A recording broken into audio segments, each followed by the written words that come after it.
मैं द्वार पर खड़ा हुआ खटखटाता हूँ। यदि कोई मेरा शब्द सुनकर द्वार खोलेगा तो मैं उसके पास भीतर आकर उसके साथ भोजन करूंगा और वो मेरे साथ। ये वक्त है कि हम परमेश्वर के वचन में जाएं। इसलिए आइए आज हम परमेश्वर के वचन में से देखेंगे उत्पत्ति उसका पहला अध्याय 26 पद से लेकर 28 पद तक। यहाँ पे इस प्रकार से लिखा है, फिर परमेश्वर ने कहा, हम मनुष्य को अपने स्वरूप के अनुसार अपनी समानता में बनाएं और वे समुद्र की मछलियों और आकाश के पक्षियों और घरेलू पशुओं और सारी पृथ्वी पर सब रेंगने वाले जंतुओं पर जो पृथ्वी पर रेंगते हैं अधिकार रखें। तब परमेश्वर ने मनुष्य को अपने स्वरूप के अनुसार उत्पन्न किया, अपने ही स्वरूप के अनुसार परमेश्वर ने उसको उत्पन्न किया, नर और नारी करके उसने मनुष्य की सृष्टि की। और परमेश्वर ने उनको आशीष दी और उनसे कहा, फूलो फलो और पृथ्वी में भर जाओ और उसको अपने वश में कर लो और समुद्र की मछलियों तथा आकाश के पक्षियों और पृथ्वी पर रेंगने वाले सब जंतुओं को अपने अधिकार में रखो। परमेश्वर अपने वचन के पढ़े और सुने जाने पर आशीष दे। प्रियो, आज जिस टॉपिक में हम बातचीत करने जा रहे हैं वो अधिकार के बारे में, क्योंकि लिखा है परमेश्वर ने जो है मनुष्य को अधिकार दिया। और हम देखते हैं कि 1:28 में किस प्रकार से परमेश्वर ने अधिकार देके उनको आशीष दी है। क्योंकि आज हम अपने अधिकार को नहीं जानते, इसलिए हम परमेश्वर की आशीषों को नहीं जानते हैं। यहाँ पे किस प्रकार के अधिकार मिले, जब परमेश्वर ने मनुष्य को बनाया और मनुष्य की रचना करी, उसने उनको अधिकार दिया। यहाँ पे हम देखते हैं परमेश्वर ने कहा फूलो फलो, और उसके बाद उसने कहा कि वृद्धि करो, तरक्की करो, उनको अपने वश में कर लो और उन सब के ऊपर राज्य करो। 28 पद में यही लिखा है कि परमेश्वर ने मानव को अधिकार, उसको फलने फूलने का अधिकार दिया है। प्रियो, परमेश्वर ने आपको फलने फूलने का अधिकार दिया है। परमेश्वर ने आपको वृद्धि करने का, उन्नति करने का, तरक्की करने का अधिकार दिया है। परमेश्वर ने आपको पृथ्वी पे वश में रखने के लिए, वश में करने के लिए अधिकार दिया है। परमेश्वर ने समस्त पृथ्वी पर राज्य करने के लिए, डोमिनियन करने के लिए उसने आपको और मुझको अधिकार दिया है। उसने आदम और हवा को अपनी पहचान दी, उसने आदम हवा को अपने स्वरूप में बनाया, उसको अपनी पहचान दी और उसको अपनी श्वास दी और उसमें जीवन आया, उसको अपना जीवन दिया। ये परमेश्वर के द्वारा मिला। परमेश्वर ने उसको एक सहायिका दी, एक पत्नी दी। परमेश्वर से हर आशीष जुड़ी है। प्रियो, यह अधिकार हमें परमेश्वर से मिला है। हमारे लिए सारी आशीष परमेश्वर से जुड़ी है। हमारे लिए सारी आशीष परमेश्वर में पूरी होती है जब हम परमेश्वर से जुड़े रहते हैं। हम जब परमेश्वर के साथ रहते हैं तो ये सारे अधिकार हमारे जीवन में क्रियाशील होते हैं। इस दुनिया में परमेश्वर के अधिकार को हम एग्जीक्यूट करते हैं। उस अधिकार के द्वारा जब हम चलते हैं, उस अधिकार के द्वारा जीते हैं, तो हमारी तरक्की होती है, हमारी उन्नति होती है, हमारी वृद्धि होती है। हम जो है पृथ्वी में परमेश्वर हमें राज्य करने के लिए, वश में करने के लिए और फलने फूलने के लिए उसने जो अधिकार दिया है, वो अधिकार हमारे जीवन में काम करता है। परमेश्वर आज आपके लिए और मेरे लिए ये योजना रखता है।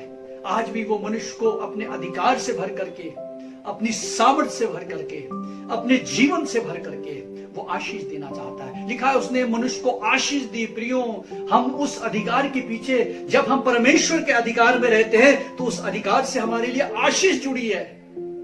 हम परमेश्वर के अधिकार को देखते हैं तो उस अधिकार से आशीष जुड़ी है, क्योंकि परमेश्वर सारी दुनिया का अधिकारी है। वो सारे स्वर्ग और पृथ्वी का अधिकार, और इन्हीं अधिकार से परमेश्वर की आशीष हमारी जिंदगी में आती है। इसलिए प्रियो, जब उसने आदम हवा को बनाया, उसने ऐसे अधिकार के साथ ऐसी आशीष दी थी, उस अधिकार के साथ आशीष दी थी। इसलिए प्रियो, हमारे जीवन में जो अधिकार है, अगर वो परमेश्वर का है, हम सब उस अधिकार के नीचे हैं। और जब उस अधिकार के नीचे हैं, क्या लिखा है 3 पद में, पर जो वृक्ष वाटिका के बीच में है उसके फल के विषय में परमेश्वर ने कहा है कि ना तो तुम उसको खाना और ना ही उसको छूना, नहीं तो मर जाओगे। अधिकार, स्त्री अच्छी तरह से जानती थी कि वो परमेश्वर के अधिकार के नीचे है, वो अपने उस अधिकार को जानती थी। प्रियो, आज मसीह कलीसिया को, हम सबको ये जानने की जरूरत है कि हमारे ऊपर एक अधिकारी है, हमारे ऊपर एक अथॉरिटी है। और अगर हम इस बात को जानते हैं कि हमारा अधिकारी, हमारी जो अथॉरिटी है, वो सुप्रीम पावर, वो क्रिएटर, वो रचने वाला, वो सृष्टि करता है, अगर हम उसको जानते हैं अच्छी तरह से, हम उसके बारे में जानकारी रखते हैं जैसे हवा ने रखी है, तो ये अच्छी बात है। लेकिन हम आगे देखते हैं, उसने कहा कि परमेश्वर ने कहा है, हम उसके अधीन हैं, इसलिए तू उस फल को ना खाना। तब 4 पद में, तब सर्प ने स्त्री से कहा, तुम निश्चय ना मरोगे, वरन परमेश्वर आप जानता है जिस दिन तुम उस फल को खाओगे उस दिन तुम्हारी आंखें खुल जाएंगी और तुम भले और बुरे का ज्ञान पाकर परमेश्वर के तुल्य हो जाओगे। स्त्री पुरुष परमेश्वर के अधीन थे, वो परमेश्वर के निर्देश को जानते थे, वो अपने अधिकार को जानते थे, वो अपने ऊपर जो उनकी अथॉरिटी थी उनको जानते थे। लेकिन हम देखते हैं प्रियो, जब तक हमारी अथॉरिटी, हमारा अधिकार, हमारा संबंध अपने सृष्टिकर्ता से है तब तक तो ठीक है, लेकिन जब दूसरे व्यक्ति की एंट्री होती है, जब हम देखते हैं स्त्री बाहर गई, संसार में गई, एक दूसरे व्यक्ति की एंट्री होती है, सब की एंट्री होती है, शैतान की एंट्री होती है, तो शैतान उससे क्या कहता है 4 पद में, तुम निश्चय ना मरोगे। परमेश्वर कहता है तुम उस फल को ना खाना, शैतान बोलता है तुम उस फल को खाओगे तो नहीं मरोगे। ऑपोजिट, विपरीत। प्रियो, कई बार जो वचन में हमें बातें मिलती है संसार में, हमें उसके विपरीत बातें मिलती है। जो परमेश्वर का वचन हमें सिखाता और बताता है, दूसरे लोग उसके बिल्कुल विरोधाभास की बातें करते हैं और हमें लगता नहीं कि कौन सी बातें सच्ची है। आज हमारे जवान, आज हमारे जो न्यू जनरेशन है, उनको असमंजस है, वो आज जो है असमंजस में पड़े हैं, वो द्विधा में पड़े हैं, उनको नहीं मालूम संसार और ज्ञान और दुनिया के पाठ हमें क्या सिखाते हैं और बाइबल हमें क्या सिखाती है, जो अधिकार जिसके अधीन हम हैं वो हमें क्या सिखाता है। इसलिए प्रियो, आज हम ऐसे दौर में हैं, हमें अपने अधिकार को जानना है। जब तक आदम और हवा उस अधिकार के अधीन रहे और वो जानते रहे कि परमेश्वर ने क्या कहा है, तब तक सब कुछ ठीक चलता रहा।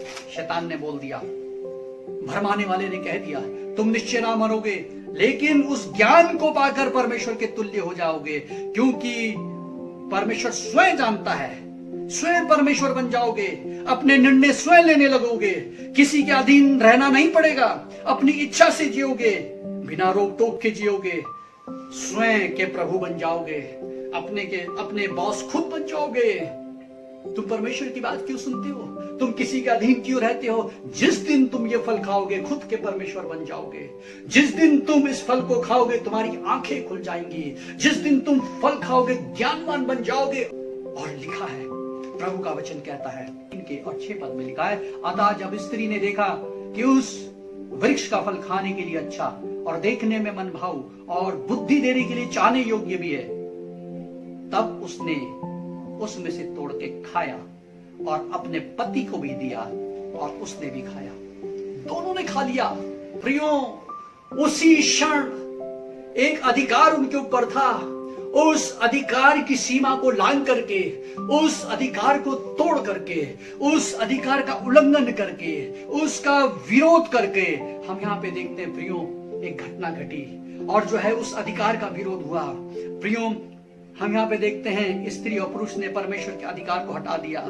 उसने परमेश्वर के अधिकार को नजरअंदाज कर दिया, आज्ञा का उल्लंघन किया, परमेश्वर का विरोध किया, शैतान की बात मानकर मनमानी करना सीख लिया, मनमानी करना सिखा दिया। अब तक वो परमेश्वर की बात मान रहे थे, अब तक वो परमेश्वर की इच्छा से चल रहे थे, अब तक वो परमेश्वर के अधिकार के अधीन थे, लेकिन अब मनमानी, अब अपनी मन की बात, अब अपना फैसला अपने आप। और इसलिए प्रियो, आज हमें पहली बात सोचनी है, हम किसके अधिकार में जीते हैं। हम में से हर एक कोई ना कोई किसी ना किसी अधिकार में जीता है। या तो वो परमेश्वर के अधिकार में जीता है, या वो अपनी मर्जी का मालिक है, अपने मर्जी का मालिक। या तो उसका मालिक उसका सृष्टि करता है, या वो स्वयं अपनी मर्जी का मालिक है। प्रियो, हमारा अधिकारी कौन है? कौन हमारे जीवन में रूल करता है, शासन करता है? क्या परमेश्वर हमारा स्वामी व अधिकारी है, या हम स्वयं अपने स्वामी और अधिकारी हैं, मनमानी से जीते हैं, बिना रोक टोक के जीना चाहते हैं? आदम हवा ने अपना स्वामी बदल दिया। आदम हवा ने शैतान की बात मान करके परमेश्वर के वचन को उल्लंघन किया, उस अधिकार को शिफ्ट कर दिया, उस अधिकार की सीमा को तोड़ करके वो बाहर आ गए। और इसलिए प्रियो, उनके जीवन में कुछ कार्य हुआ। हमें मालूम होना चाहिए हमारे जीवन में कौन अधिकारी है। जब हमारे जीवन में शैतान अधिकारी हो जाता है तो हमारे जीवन में शैतान का सा व्यवहार आता है, तब हम शैतान के से जीने लगते हैं, तब हमारे नजरिया और तौर तरीका बदल जाता है। और इसलिए प्रियो देखेंगे जब शैतान उनके जीवन का स्वामी बन गया, आखिरकार ये शैतान कौन है?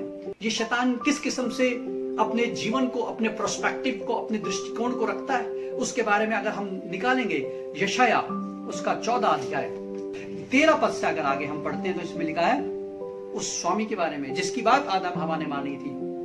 तू मन से तो कहता था मैं स्वर्ग पे चढ़ूंगा, मैं अपना सिंहासन को ईश्वर के तारागण से भी अधिक ऊंचा करूंगा और उत्तर दिशा की छोर पर सभा के पर्वत पर विराजूंगा। मैं मेघों से भी ऊंचे ऊंचे स्थान के ऊपर चढ़ूंगा, मैं परम प्रधान के तुल्य हो जाऊंगा। लिखा है वो मन में कहता था कि मैं स्वर्ग पे चढ़ जाऊंगा, मैं जो है अपने सिंहासन को परमेश्वर से भी, तारागणों से भी ऊपर कर दूंगा, मैं मेघों से भी ऊंचे स्थानों पर चढ़कर परम प्रधान के तुल्य हो जाऊंगा। और यही बात उसने हवा को बोली, जिस दिन तुम इस फल को खाओगे तुम परमेश्वर के तुल्य हो जाओगे। परमेश्वर की अथॉरिटी को बाईपास करने के लिए तुम्हें परमेश्वर की अथॉरिटी को फॉलो करने की आवश्यकता नहीं, क्योंकि तुम स्वयं परमेश्वर बन जाओगे, तुम स्वयं अधिकारी बन जाओगे, तुम स्वयं जो है सामर्थी बन जाओगे, तुम खुद अपने निर्णय स्वयं लेने लगोगे, सब कुछ तुम अपने बॉस खुद बन जाओगे। ये था वो शैतान जो नीचे गिराया गया, ये था उनका काउंसलर, या उन्होंने परमेश्वर के अधिकार को उन्होंने तुच्छ जाना और अब जो है एक दूसरे के अधिकार के अंतर्गत आ गए। अब जो है इसलिए इंसान ने मनमानी करना सीख लिया, अपनी इच्छा पूरी करना सीख लिया, अधिकार का विरोध करना सीख लिया, अधिकारी के अधीनता को अस्वीकार करना सीख लिया। प्रियो, आज परिवारों में अशांति क्यों है? क्यों बच्चे माता पिता की आज्ञा नहीं सुनते? क्यों पति मनमानी से जीना चाहता है और क्यों पत्नी मनमानी से जीना चाहती है? क्यों बच्चे मनमानी से जीना चाहते हैं? यदि आपके घर में यह समस्या है तो चेक योर अथॉरिटी, ध्यान दीजिए। अगर हमारे घर में ऐसा माहौल चल रहा है, यदि हमारी जिंदगी में ऐसी उथल पुथल है, हमारे जीवन में अशांति है, हमारे जीवन में मनमानी करने का, हमारे जीवन में खुद अपनी इच्छा जब पूरी नहीं होती हम व्याकुल होते हैं, परेशान हो जाते हैं, हमारी इच्छा पूरी नहीं होती तो कलह हो जाता है, हमारी बात नहीं मानी जाती है तो लड़ाई झगड़े हो जाते हैं और सब अपनी अपनी मनमानी करना चाहते हैं। पूरा परिवार परेशान, पूरे परिवार में कयास। अगर ऐसी समस्या है, चेक योर मास्टर, अपने अथॉरिटी को चेक कीजिए और चेक कीजिए कि हमारा मास्टर कौन है, हमारा स्वामी कौन है। क्या हमारा स्वामी परमेश्वर है या हम अपनी जिंदगी के स्वामी खुद बन चुके हैं?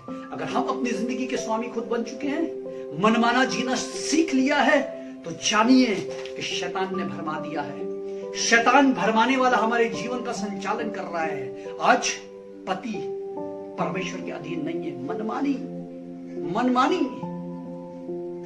हम अपने अनुसार जीना चाहते हैं, हम अपनी इच्छाओं को पूरा करना चाहते हैं। पति परमेश्वर के अधीन नहीं है। परमेश्वर ने एक ऑर्डर बनाया है, परमेश्वर ने ऑर्डर बनाया कि हमें परमेश्वर के अधीन रहना है। परमेश्वर ने परिवार को रखा है, उसमें पिता और पति रखा है और उस पिता और पति के अधीन उसने फैमिली का ऑर्डर दिया कि पत्नी को पति के अधीन और माता पिता के अधीन बच्चों को होना है, ऑर्डर था। लेकिन आज पति परमेश्वर के अधीन नहीं है, पत्नी अपने पति के अधीन नहीं है। और इसलिए जिस घर में पत्नी अपने पति के अधीन नहीं, उस घर में बच्चे किसी के अधीन नहीं है, क्योंकि परिवार कलीसिया के अधीन नहीं है। क्या ये सच है? क्या ये सच है? पति पत्नी को कुछ कहता है, वो घर छोड़ने की धमकी देती है। माता पिता बच्चे को कुछ कहते हैं, वो चले जाने की धमकी देते हैं। पासबान विश्वासियों को कुछ कहता है, हम चर्च छोड़ने की धमकी दे देते हैं। ये कहां से आया ये स्वभाव? ये कहां से आया मनमाना? हमारे ऊपर एक अधिकारी था, उसने एक ऑर्डर बनाया था, सब कुछ डिसऑर्डर हो गया, सब कुछ मैस हो गया, सब कुछ खाली हो गया। ऐसा क्यों हुआ? आज प्रियो, परिवार बर्बाद हो रहे हैं मनमानी की वजह से। अधीनता नहीं चाहते, बच्चे बर्बाद हो रहे हैं मनमानी की वजह से। वो अपनी मनमानी करना चाहते हैं, अधीन नहीं रहना चाहते हैं। विश्वासी बर्बाद हो रहे हैं क्योंकि वो कलीसिया के अधीन, पासबा के अधीन, वचन की अथॉरिटी के अधीन नहीं रहना चाहते। सेवा बर्बाद हो रही है क्योंकि हम अधीन नहीं रहना चाहते। हम सब इंडिपेंडेंट होना चाहते हैं, हम सब स्वतंत्र होकर काम करना चाहते हैं। हमें किसी की रोक टोक पसंद नहीं, हमें किसी की अधीनता पसंद नहीं। हमें जो है आजाद होकर हम सेवा करना चाहते हैं। प्रियो, परमेश्वर का वचन बताता है, उसने जब अधिकार दिया, उस अधिकार के साथ उसने आशीष दी, लेकिन उस अधिकार और उस आशीष में एक और कड़ी थी, वो है अधीनता की कड़ी। इसको नहीं भूलें। इसलिए प्रियो, आज हम अधिकार के बारे में देखेंगे, आज हम आशीष के बारे में देखते हैं, और इसलिए तीसरी बात हम देखते हैं अधीनता के बारे में। अगर हम परमेश्वर के अधिकार में हैं तो अवश्य है कि हम उसकी आशीष को पाएंगे। अगर हम उसकी आशीष को पा रहे हैं, वो आशीष तब तक है जब तक हम उसके अधीन हैं। जब तक हम उसके अधीन हैं, जब तक ये अधीनता है, हम परमेश्वर के अधिकार में हैं। जिस दिन ये अधीनता चली गई, अधिकार चला जाएगा और आशीष भी चली जाएगी। इसलिए प्रियो, प्रभु यीशु मसीह ने एक महान आदेश दिया था। उसने बताया था, जैसे आदम की वाटिका में एक आदेश दिया था आदम हवा को, यीशु मसीह भी जब इस पृथ्वी पे आया, उसने एक आदेश अपनी कलीसिया को देके गया। यीशु मसीह ने एक महान आदेश दिया था और उसने बताया था कि जाओ सारी जगत के लोगों को शिष्य बनाओ। हमने मेंबर बनाना शुरू किया। हमने काम तो किया, लेकिन अपनी मनमानी से। मेंबर बनाने में ज्यादा आसानी है। विश्वास किया, बपतिस्मा लिया, उनको मेंबर बना दिया, रजिस्टर में नाम लिख दिया, भाषण दे आते हैं, गीत गाते हैं, वचन पढ़ते हैं, सुनते हैं, चले जाते हैं। प्रभु यीशु मसीह ने हमें शिष्य बनाने के लिए कहा था, हमने मेंबर बनाया है। आज चर्च शिष्य बनाना नहीं चाहती है, क्योंकि विश्वासी शिष्य बनना नहीं चाहते। ये एक बहुत बड़ी विडंबना है प्रियो, ये एक सच्चाई है। आज चर्च जो आज्ञा परमेश्वर ने दी थी शिष्य बनाने की, चर्च शिष्य नहीं बनाना चाहता। इसलिए क्योंकि आज कोई विश्वासी शिष्य बनना नहीं चाहता। क्योंकि आज कलीसिया को, आज विश्वासियों को, आज सबको इतना तो मालूम है यीशु मसीह उद्धार करता है, यीशु मसीह आने वाला है, लेकिन उसके बीच में आने से पहले हमें शिष्य बन जाना है। उस आने से पहले हमारे जीवन में शिष्यता शुरू हो जानी है। और जब तक हम शिष्य नहीं बनेंगे, हम प्रभु यीशु मसीह के आने के लिए तैयार नहीं पाए जाएंगे। हम नहीं जानते कि प्रभु ने, यीशु मसीह ने ये महान आज्ञा क्यों दी। आदम हवा को पता होता कि ये आज्ञा क्यों मिली उनको। आदम हवा को जो आज्ञा मिली थी वो सिर्फ एक बात के लिए थी, ये फल नहीं खाना। इसका मतलब क्या है? परमेश्वर उनके जीवन से अधीनता देखना चाहता था। अधीनता।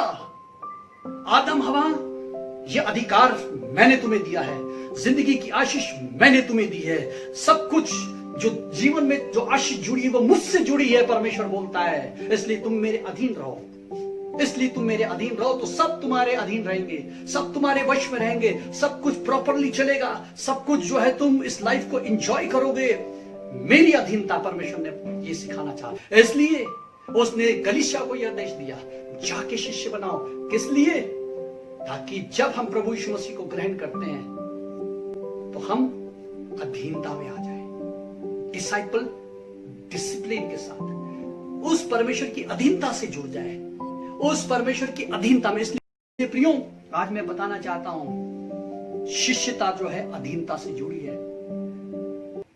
अगर हम अधीन नहीं होना चाहते, हम शिष्य कभी नहीं बन सकते। शिष्यता का पहला पार्ट वो है अधीनता। प्रियो, आज जो है डिसाइपलशिप का फेलियर इसलिए है, ये नहीं कि चर्च जो है डिसाइपल बनाने की कोशिश नहीं करते, कोशिश तो वो कर रहे हैं, लेकिन जिस प्रकार से डिसाइपलशिप होनी चाहिए, एक पैशन होना चाहिए, एक जो है चर्च का जो है टॉप प्रायोरिटी होनी चाहिए कि जितने भी उसके विश्वासी हैं सब शिष्य बनाए जाएं। और हर एक विश्वासी के अंदर ये भूख और प्यास होनी चाहिए कि वो शिष्य बन जाए। चर्च शिष्य बनाने के लिए तैयार होने चाहिए और विश्वासी शिष्य बनने के लिए तैयार होने चाहिए। प्रियो, मैं आपको बताना चाहता हूं, अगर हमें परमेश्वर की इच्छा को पूरा करना है, उस महान आदेश का पालन करना है, शिष्यता हो रही है, तो शिष्यता की शुरुआत, उसका पहला कदम अधीनता है। बिना अधीनता के शिष्यता नहीं हो सकती है। इसलिए प्रियो, आज परमेश्वर आपसे, मुझसे पूछना चाहता है, आज प्रभु कलीसिया से पूछना चाहता है, जिस कलीसिया के पासवान आप हैं, जिस कलीसिया को आप लीड कर रहे हैं, क्या आपके पास वो दर्शन है परमेश्वर का? क्या परमेश्वर की इच्छा को पूरा करने के लिए, शिष्यता के लिए आप समर्पित और कटिबद्ध हैं? क्या हर एक विश्वासी जो प्रभु की आराधना के लिए आया है, वो सिर्फ गाना गाने के लिए आया है? वो सिर्फ बपतिस्मा लेके डुबकी लगा करके सिर्फ दान देने के लिए आया है, या वो अपने यीशु से मिलने के लिए तैयार हो रहा है, क्योंकि यीशु जल्द आने वाला है, वो बादलों पे जल्द आने वाला है। और आने से पहले उसने कहा जगह जगह भूकंप होंगे, अकाल पड़ेंगे, महामारी पड़ेंगी, लड़ाइयों की चर्चाएं सुनोगे, विपदाएं आएंगी, आपदाएं आएंगी। देखो घबरा ना जाना, क्योंकि उनका होना अवश्य है, लेकिन उस समय अंत ना होगा, क्योंकि प्रभु आपको और मुझको तैयार कर रहा है, शिष्य बनाना चाहता है। वो हमारी अधीनता को देखना चाहता है कि हम उसके अधीन हो। इसलिए प्रियो, शिष्यता का पाठ अधीनता से आरंभ होता है। अगर आप और मैं अधीन होने के लिए, प्रभु के अधीन होने के लिए, फिर से अपनी अथॉरिटी के अधीन होने के लिए हम कटिबद्ध हैं, तो जानते हैं हमारी जिंदगी में क्या होगा। हम कुछ बातों को पढ़ा और उसका 6 अध्याय और उसका 38 पद में क्या लिखा है। ये यीशु मसीह के बारे में प्रियो, ये हमारे स्वामी के बारे में क्या कहता है, क्योंकि मैं अपनी इच्छा नहीं वरन अपनी भेजने वाले की इच्छा को पूरा करने के लिए स्वर्ग से उतर आया हूं। प्रियो, यीशु मसीह स्वर्ग से उतर आया किसकी इच्छा पूरी करने के लिए? अपनी इच्छा नहीं। एक ने हमें अपनी इच्छा के अनुसार जीना सिखाया, लेकिन एक स्वर्ग से उतर के आया जिसने हमें ये सिखाया, मैं अपनी इच्छा पूरी नहीं करूंगा, मैं अपने भेजने वाले की इच्छा पूरी करूंगा। मैं अपने भेजने वाले की इच्छा पूरी करना चाहता हूं। इसलिए प्रियो, अगर हमारा स्वामी, हमारा मास्टर, हमारा अधिकारी अपनी इच्छा पूरी नहीं करता, तो हम कैसे अपनी इच्छा पूरी कर सकते हैं? एक और पद को मैं आपके लिए पढ़ूंगा, 8 का 29 भी निकालेंगे, 8 अध्याय का 29 वर्स, 8 का 29, 8 के 29 में लिखा है, क्योंकि मैं सर्वदा वही काम करता हूं जिससे वो प्रसन्न होता है। ये अपने पिता के लिए कहा, पिता के लिए। ओ, मैं वही काम करता हूं जिससे मेरा पिता प्रसन्न होता है। मेरा पिता, प्रियो, मेरा पिता प्रसन्न होता है। आदम ने अपने पिता को प्रसन्न नहीं करना चाहा, उसने अपने आप को प्रसन्न करना चाहा।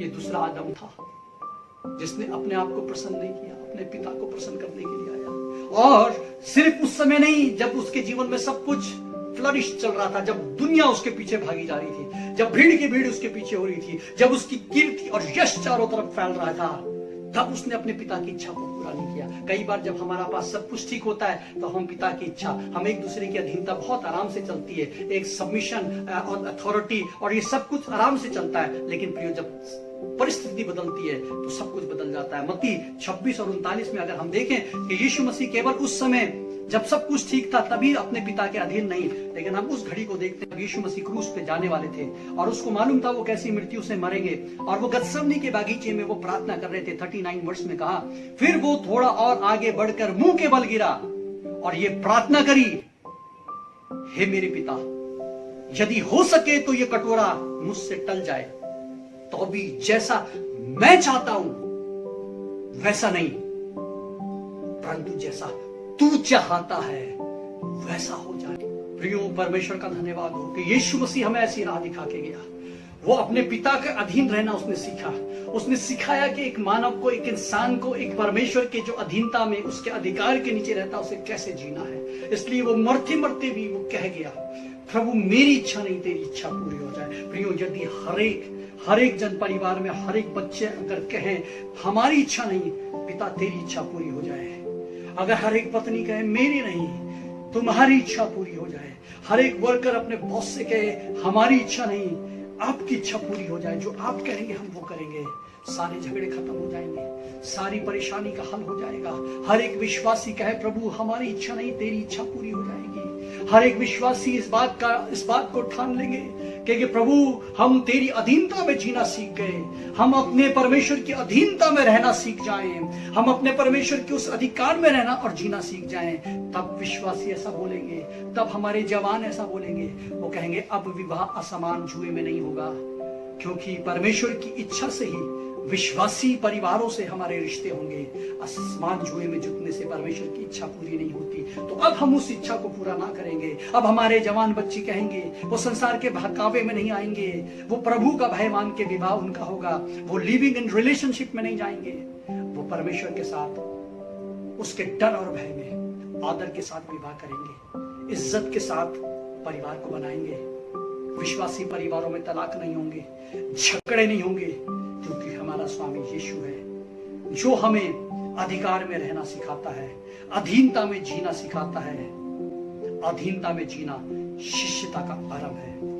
प्रियो, परमेश्वर का वचन हमें बताता है यिर्मयाह में, अगर अभी भी हम अपने जीवन को देखें कि हमने परमेश्वर की अधीनता को छोड़ करके मनमानी से जीना सीखा है, हम शैतान के अधीन हैं। शैतान हमें गाइड कर रहा है और इसलिए प्रभु का वचन हमें बताना चाहता है, इसलिए परिवार में कलह है, इसलिए परिवार में झगड़े हैं, इसलिए जो है युवा और बच्चे हमारे नियंत्रण से बाहर होते जा रहे हैं। सब कुछ बदलता जा रहा है, तलाक बढ़ते जा रहे हैं, परिवार में हिंसा बढ़ती जा रही है। ये इसलिए है कि हमने उस परमेश्वर को, जिसने कहा फूलो फलो उस दुनिया में भर जाओ, जिसने हमें तरक्की के लिए भेजा, जिसने हमें फूलने फलने के लिए भेजा, जिसने हमारे लिए हर एक आशीष रखी है, उसके अधिकार को हमने ओवरलुक कर दिया, उसके अधिकार की सीमा को लांघ दिया। इसलिए यिर्मयाह में हमें परमेश्वर का वचन कहता है, यिर्मयाह 3:14 में लिखा है, वो कहता है, हे भटकने वाले लड़कों लौट आओ, क्योंकि मैं तुम्हारा स्वामी हूं। वो बताना चाहता है, हे भटकने वाले लोगों, हे भटकने वाले विश्वासियों, हे भटकने वाले लड़कों लौट आओ। वो कहता है, वो भटकने वाले लड़कों लौट आओ, रिटर्न टू मी, परमेश्वर के पास लौट आओ, क्योंकि आई एम योर मास्टर, मैं तुम्हारा मास्टर हूं, मैं तुम्हारा स्वामी हूं, मैं तुम्हारा अधिकार रखने वाला हूं। अपने स्वामी और अधिकारी के अधीन हो जाओ। रोमियो 9:10 का और 9 पद में क्या लिखा है? यीशु को अपना प्रभु, अपना स्वामी, अपना अधिकार बनाने का निर्णय, यानी confess with your mouth that Jesus is your Lord. यदि हम यीशु को प्रभु जान के अंगीकार करें, हमें कन्फेस करना है, हमें अंगीकार करना है। क्या अंगीकार करना है? कि अब तक हमारा स्वामी मैं खुद बना रहा, लेकिन अब मैं अंगीकार करता हूं, मेरा स्वामी मेरा प्रभु बनेगा, यीशु बनेगा, मेरा अधिकारी अब यीशु बनेगा। इसलिए लिखा है कि जो अपने मुंह से अंगीकार करेगा और मन से विश्वास करेगा तो निश्चय उद्धार पाएगा, तो निश्चय उद्धार पाएगा। प्रियो, परमेश्वर का वचन हमें बताता है कि रिटर्न होने का मतलब है कि हम परमेश्वर के अधीन हो जाएं। कन्फेस करने का मतलब है कि हम अपने स्वामित्व को परमेश्वर के हाथों में सौंप दें। और रिपेंट होने का मतलब है कि अब हम अपनी मर्जी से नहीं जिएंगे, अब हम परमेश्वर के मर्जी से जिएंगे। और कन्फेस करने का मतलब है यीशु को अपना स्वामी और प्रभु करके स्वीकार करना। प्रियो, जब हम ये करते हैं तो हम शिफ्ट करते हैं, एक लीडरशिप शिफ्ट होती है। हमारा जो मास्टर है वो बदल जाता है, हम शैतान के बंधनों से आजाद होते हैं। इसलिए प्रभु जानता है हमारे घरों में और कलीसिया में जो समस्याएं हैं, हम किसके अधीन हैं। अगर हम किसी के अधीन नहीं रहना चाहते तो आज प्रभु के पास लौट आए, क्योंकि वो हमें बुला रहा है, वो हमें आह्वान दे रहा है, प्रभु के पास लौटो। क्या आप ये प्रार्थना करेंगे कि मैं प्रभु के पास लौट रहा हूं, मैं अपने अधिकार को अपने परमेश्वर के अधीन सौंपता हूं, मैं पश्चाताप कर रहा हूं कि अब से मनमानी नहीं करूंगा, अपनी इच्छा से नहीं जीऊंगा, लेकिन प्रभु तेरी इच्छा से जीऊंगा। प्रभु, मैं कन्फेस कर रहा हूं, मैं ये अंगीकार कर रहा हूं कि यीशु मसीह तू मेरा परमेश्वर, तू मेरा स्वामी, तू मेरा राजा, तू मेरा अधिकारी है। प्रियो, ये वो ऑर्डर है जो परमेश्वर ने दिया था, ये वो क्रम है जो परमेश्वर ने दिया था, ये वो अथॉरिटी थी जो परमेश्वर ने दिया था। जब आदम ने और हवा ने आज्ञा ना मान के उस अथॉरिटी को शिफ्ट कर दिया था, वो दूसरी अथॉरिटी के नीचे चला गया था। लेकिन प्रभु कहता, रिपेंट, वापिस आ जाओ। क्या सचमुच में हम यीशु मसीह के समान कहेंगे, प्रभु मेरी नहीं, लेकिन अब से तेरी इच्छा पूरी हो जाए। हर एक पति बोलेगा, प्रभु मेरी इच्छा नहीं, लेकिन तेरी इच्छा पूरी हो। हर एक पत्नी बोलेगी, प्रभु मेरी इच्छा नहीं, लेकिन तेरी इच्छा पूरी हो। और इसलिए प्रियो, अगर आपको परमेश्वर ने पत्नी बनाया है तो आपको अधीन रहना है, आपको पति बनाया है तो आप अपने बॉस के, आपके ऊपर जितने उनके अधीन रहेंगे, परमेश्वर के अधीन रहेंगे, बच्चे माता पिता के अधीन रहेंगे। अगर हम कलीसिया में हर एक जन परमेश्वर के वचन की अथॉरिटी में आएंगे, अधीन रहना सीखेंगे, हमारी कलीसिया बदल जाएगी, हमारे परिवार बदल जाएंगे, हमारे बच्चे बदल जाएंगे, अधीन रहना सीखेंगे। प्रियो, बोलना छोड़ना चाहते हैं। शैतान ने कहा था, मैं अपना सिंहासन ऊंचे पे रखूंगा, मैं चांद और सितारों से भी ऊंचा सिंहासन स्थापित करूंगा और परमेश्वर के तुल्य हो जाऊंगा। लेकिन मेरा यीशु मसीह जो दूसरा आदम था, उसने चांद और सितारों से ऊंचे सिंहासन को त्याग करके धरती पे आ गया, दीन हो गया, नम्र हो गया, ताकि आपको और मुझको हमारे अधिकारी के अधीन रहना सिखाए। एक था जिसने हमें घमंड और बड़े बोल और अहंकार सिखाया और कहा कि मैं अपने सिंहासन को चांद और सितारों से ऊपर लगाऊंगा और उसके तुल्य हो जाऊंगा। और एक है जो अपने इतने ऊंचे सिंहासन को त्याग करके धरती पे आ गया, ताकि आपको और मुझको, जो हम गिर चुके हैं, हम अपने अधिकार को खो चुके हैं, हम अपनी आशीषों को खो चुके हैं, फिर से हमें लौटा सके, हमें रिस्टोर कर सके। अगर हम ट्रू रिपेंटेंस करते हैं तो वो सब कुछ फेर देगा। अगर हम सच्चा पश्चाताप करते हैं तो वो सब कुछ नया कर देगा। आइए अपने सरों को झुकाएंगे और आज कहेंगे, प्रभु मैं अपने सही स्थान पे आना चाहता हूं, मैं अपनी जिंदगी को रीडेडिकेट करना चाहता हूं। बपतिस्मा तो लिया, मन तो फिराया, हो सकता है बीड़ी पीना छोड़ दी हो, शराब पीना छोड़ दिया हो, तो आपने वो ट्रांसफॉर्मेशन देखा, लेकिन संपूर्ण ट्रांसफॉर्मेशन देखना चाहते हैं, अपनी अथॉरिटी शिफ्ट कर दीजिए, अपनी मनमानी करना छोड़ दीजिए, अधीन रहना सीखिए। जिस किसी को परमेश्वर ने आपके जीवन में अपॉइंट किया है, जो भी अथॉरिटी अपॉइंट करी है, फैमिली में, वर्क फील्ड में, कंट्री में, चर्च में, सबके अधीन, सबके अधीन। प्रभु मैं तेरा धन्यवाद देता हूं। आज हम मिलकर प्रार्थना करते हैं, प्रभु अपनी कलीसिया को, मसीह परिवारों को, मसीह बच्चों को, मसीह बुजुर्गों को, हर एक को प्रभु जी, हम तेरी उस अधीनता में, उस अधिकार में वापिस आने के लिए प्रभु हम तुझसे प्रार्थना करते हैं। हम क्षमा मांगते हैं प्रभु कि हमने अपना अपना मार्ग लिया, हम क्षमा मांगते हैं कि हमने अपनी अपनी इच्छा से जिया, हम क्षमा मांगते हैं कि प्रभु जी हमने अपने अगुओं की नहीं सुनी, हम क्षमा मांगते हैं कि जिसको तूने हमारे ऊपर रखा हम उसकी अधीनता में नहीं रहे। प्रभु हमें माफ करो, हमें छुटकारा दो, और हम शिष्यता में आना चाहते हैं, क्योंकि ये तेरी आज्ञा है। शिष्यता से तेरी आज्ञा जुड़ी है, शिष्यता से तेरी अधीनता जुड़ी है, शिष्यता से तेरी अकाउंटेबिलिटी जुड़ी है। हम तेरी अकाउंटेबिलिटी में रहना चाहते हैं प्रभु, हम तेरे अधीन रहना चाहते हैं प्रभु, ताकि जो अधिकार तूने हमें दिया है और जो आशीष तूने हमें दी है वो उस अधीनता में पूरी हो सके, और हमारे घर परिवार और कलीसिया और सेवा फलने फूलने पाए। सबको आशीष दे। धन्यवाद के साथ प्रार्थना यीशु मसीह के नाम से मांगते हैं, आमीन। आशा करते हैं कि परमेश्वर के इन वचनों ने आपके दिल पर दस्तक दी है, अतः आप इस वीडियो को लाइक, शेयर और सब्सक्राइब करें। बेल आइकन दबाना ज़रूर याद रखें। अपने कमेंट्स और प्रार्थना निवेदन हमें अवश्य भेजें, जिससे हम आपके लिए प्रार्थना कर सकें। बहुत बहुत धन्यवाद।